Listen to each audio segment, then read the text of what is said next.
என்னோட Kerala style recipe பார்க்கிற அனைவருக்கும் வணக்கம். இன்றைக்கி நம்ம ஒரு ஸ்வீட் ரெசிபி செய்யலாம். பாதுஷா எப்படி செய்யலான்னு பார்க்கலாம். வீடியோவை ஸ்கிப் பண்ணாமல் முழுசாக பாருங்கள். நம்ம இப்போது வீடியோவுக்கு போகலாம். இப்போது நான் அந்த பவுலில் 2 பவுல் அளவுக்கு மைதா எடுத்திருக்கேன். இது 1/4 கிலோ வச்சு 2 பவுல், அப்போ 1/2 கிலோ ஆச்சு. ஒரு 1/4 டீஸ்பூன் அளவுக்கு பேக்கிங் சோடா, ஒரு 1/2 ஸ்பூன் அளவுக்கு பேக்கிங் பவுடர், 2 ஸ்பூன் நெய். நீங்கள் நெய் விடலைன்னா ஒரு 2 ஸ்பூன் அளவுக்கு ஆயில் சேர்த்துக்கலாம். ஏதாவது ஒரு எண்ணெய் சேர்த்துக்கலாம், ரீஃபண்ட் ஆயில் மாதிரி. இப்போ நல்லா பிசைஞ்சுக்கலாம். நெய் சேர்த்தா கொஞ்சம் நல்லா வாசமாக இருக்கும். தண்ணி கொஞ்சம் கொஞ்சமாக சேர்த்துக்கலாம். நான் பார்த்தீங்கன்னா இதோட 4வது முறை பாதுஷா செய்கிறேன். ஃபஸ்ட்டு முறை செஞ்சப்போ எனக்கு அவ்வளோ நல்லா வரலை, ரொம்ப கட்டியாக வந்துருச்சு. மெல்லி சாப்பிடக்கூட முடியல, அந்தளவு கட்டியாயிருச்சு. அதுக்கப்புறமும் நான் செஞ்சு பார்த்தேன். ஒரு தப்பையும் நம்ம எப்படி எதில் நம்மளுக்கு பிரச்சனைன்னு பார்த்து அதை சரி பண்ணிக்கிட்டோம்னா கரெக்டாக வரும். ஒரு 1/4 ஸ்பூன் அளவுக்கு, 1/4 ஸ்பூன் தேவையில்லை, கொஞ்சமாக உப்பு சேர்த்துக்கலாம். கொஞ்சம் தண்ணி சேர்த்து நல்லா பிசைஞ்சுக்கலாம். நம்ம மைதா மாவு பிசையும் போது பார்த்திங்கன்னா சப்பாத்தி மாவு பிசைகிற அளவுக்கு கட்டியாக பிசையக்கூடாது. பாதுஷாவுக்கு கொஞ்சம் லூஸாக தான் பிசையணும். கையில் ஒட்டி பிடிக்காத அளவுக்கு லூஸாக பிசைஞ்சுக்கிறணும். ரொம்ப கட்டியாக சப்பாத்திக்கு பிசைகிற மாதிரி பிசைஞ்சோம்னா வேகாது. உள்ளேலாம் வேக லேட்டாகும். வெந்தாலும் கூடி கட்டியாக தான் இருக்கும். இந்த மாதிரி லூஸாக பிசைஞ்சுக்குங்க. நான் பகுதி மாவு மாற்றி வச்சுட்டு பகுதி மாவில் தான் பாதுஷா செய்ய போகிறேன். இப்போது நான் பகுதி மாவு தான் எடுத்திருக்கேன். பாருங்கள், இந்த மாதிரி உருண்டை பிடிச்சிக்கலாம். உருண்டை பிடிச்சி பெருவரில் லேசாக குழி பண்ணி லேசாக தட்டிக்கிறணும். தட்டி அது மாதிரி எண்ணெயில் போடுங்க.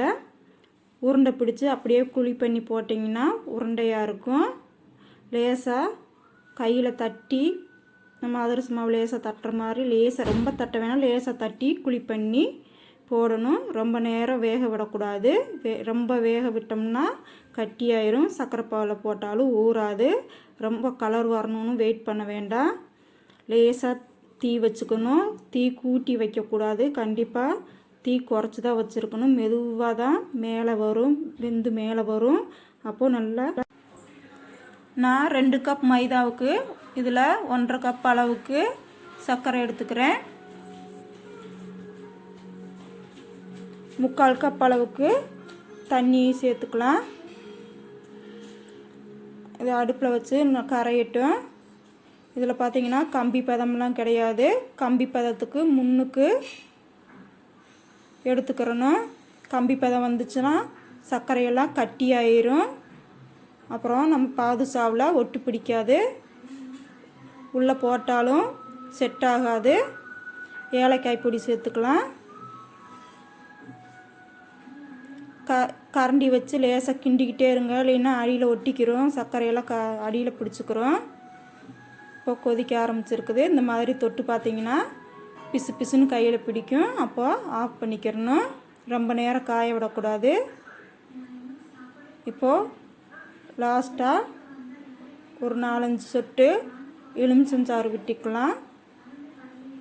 இப்போ காஞ்சிருச்சு. நான் பகுதியை மாற்றி வச்சுக்குவேன். தீ குறைச்சி வச்சுக்கிறணும். இதே மாதிரி தான் வேக விட்டு எடுக்கணும். போட்டோடனே மேலே வராது, கொஞ்சம் வெயிட் பண்ணி தான் மேலே வரும். 10 நிமிஷமாவது வேகும். மெதுவாக வேக விட்டால் தான் உள்ளேயெல்லாம் நல்லா வேகும். இல்லைன்னா வெளியில் மட்டும் கலர் வரும், உள்ளே வேகாது. இந்த மாதிரி நீங்களும் ட்ரை பண்ணி பாருங்கள். எல்லாருக்கும் ஒரே தடவையில் கரெக்டாக வராது. திரும்ப ஒரு முறை செஞ்சால் தான் என்ன தப்புன்னு பார்த்து கரெக்டாக செய்யணும். இப்போது நான் மாற்றி வச்சுருக்கேன் பகுதி சர்க்கரை பாவு. அதில் நான் போட்டு எடுத்துக்கிறேன். போட்டு ஒரு 1/2 மணி நேரத்துக்கு ஊற வச்சிடணும். கண்டிப்பாக 1/2 மணி நேரம் ஊற வைக்கணும். அப்படின்னா தான் உள்ளேயெல்லாம் இந்த சர்க்கரை செட் ஆகும். அவசரப்பட்டு எடுத்தோம்னா மேலே மட்டும் இனிப்பு இருக்கும், உள்ளே சேராது. போட்டுட்டு ஒரு 2 முறை பிரட்டி விட்டுக்கிறணும். அரை மணி நேரத்தில் ஒரு 15 நிமிஷம் ஒரு பக்கமும் அப்புறம் ஒரு 15 நிமிஷம் இன்னொரு பக்கமும் இருக்கணும்.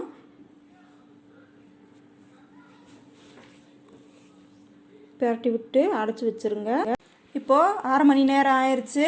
நம்ம பாத்திரத்தில் வேறு தட்டில் மாற்றிக்கலாம். இந்த மாதிரி நீங்களும் செஞ்சு பாருங்கள்.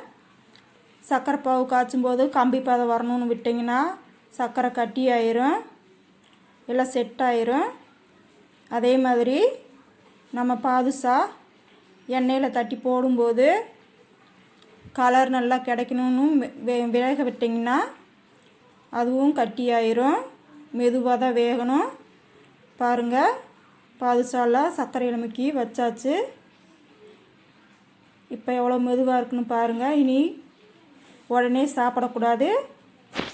ஒரு 3 மணி நேரத்துக்கு அப்புறமா தான் சாப்பிடணும். அப்படின்னா தான் சர்க்கரையெல்லாம் உள்ளே இறங்கும். பாருங்கள், இப்போது அரை மணி நேரம் ஆயிருக்கு. சர்க்கரையெல்லாம் நல்லா காஞ்சிருச்சு, சூப்பராக வந்திருக்கு.